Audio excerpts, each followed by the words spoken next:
What's good? What's good, everybody? Welcome back to another episode of The Urban Platform Speaks. Make sure to like and subscribe as you tune into the channel. Check out the content. And with that being said, man, I want to speak on the situation with Jonathan Kuminga and the Golden State Warriors, right?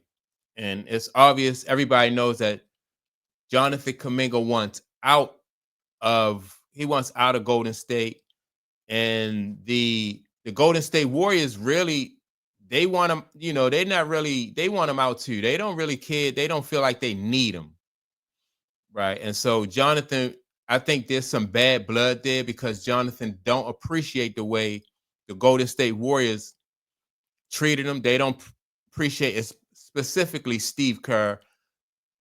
He don't appreciate how Steve Kerr, didn't let him didn't play him a lot.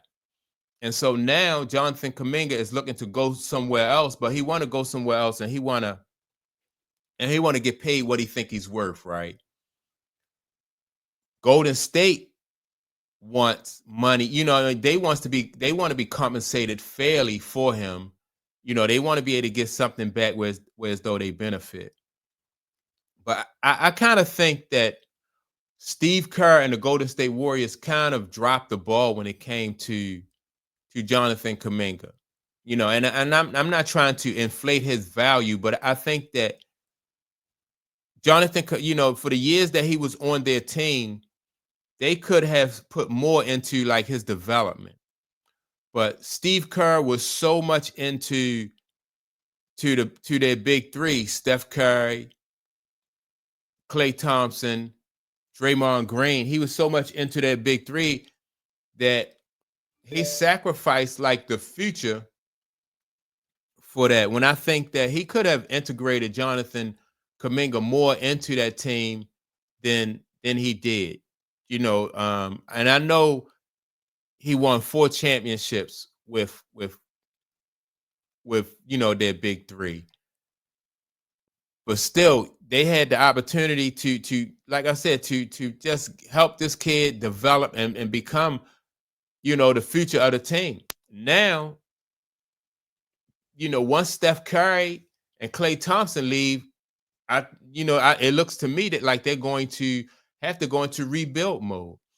They're basically, from the moves that they've made, bringing in Jimmy Butler, I think that they're really just trying to now just win now. They don't. Steve Kerr not even really concerned about the future. He just wants to win now. When I think that had he had put some effort into helping to develop Jonathan Kuminga and not really just trying to not, and I don't even think it's about phasing out Steph Curry. You know, how can you talking about one of the greatest shooters who've ever played the game, so you would not have had to phase him out. But you, as a coach, you do have to keep in mind that sooner or later, he's not going to be there. And so Steve Kerr may not. I think when Steve Kerr is going to leave, the way he's coaching, it looks like Steve Kerr is going to leave when Steph Curry leaves. So he's not really concerned about the future of this franchise. Even going into this season, I think that Steve Kerr is, like I said, he's trying to win now. If they win now, or if they get close, that'll be good for him. And whoever comes in after him will be responsible for the decisions that's being made as far as rebuilding. Even when they got rid of Poole, like you allow Draymond Green to run Kevin Durant out of town, then he ran Poole out of town, and now you're not. And so it's obvious that they were just focused on their big three, which you can't blame them. But after a certain point, I think they should have kept Poole, and they should have developed Kuminga. So now teams know that you got to move Kuminga because, like I said, it's too much bad blood there. Kuminga don't want to be there. You don't really, as a coach and as an organization, you don't really care that you don't think that you need him.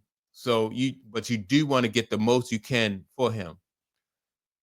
Milwaukee Bucks just turned down an offer. I'm not sure what the offer was, but teams know that you got to move them, so they're not really going to give you a lot. I think Bobby Portis was a part of the trade.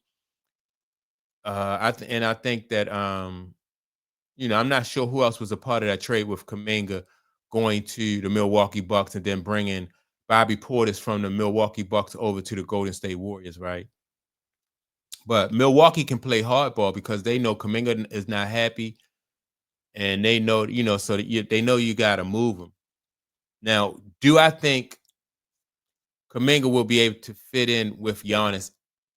I think so. I think Kuminga is he's athletic and he's young and he's a good slasher. So I think if they get a good point guard and they have him play defense, he'll be able to feed off of Giannis.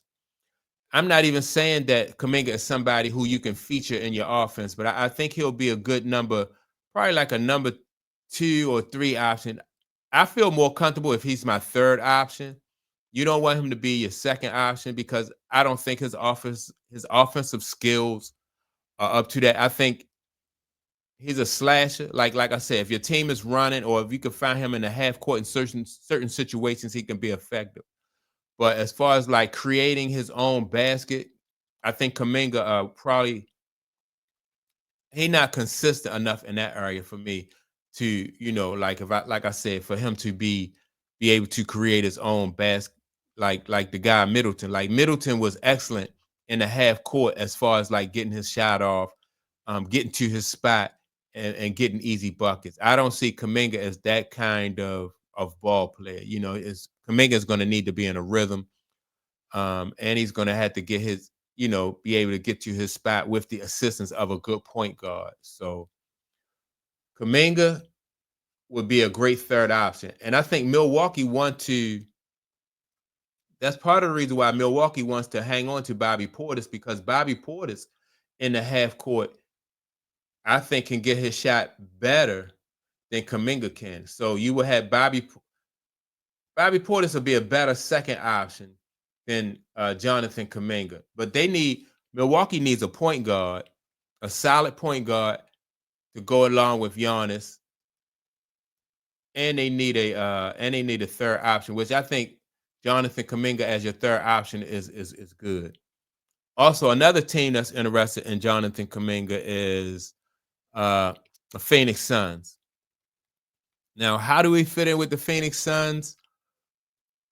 I don't, I'm not sure. I think because, like I said, Jonathan Kuminga is not a number 2, and so you had Devin Booker there.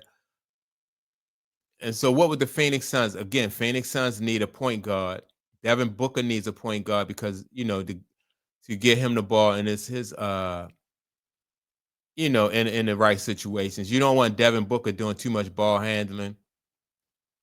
I think it'd be a mistake for Jonathan Kuminga to go to Phoenix because Phoenix really don't have a good point guard.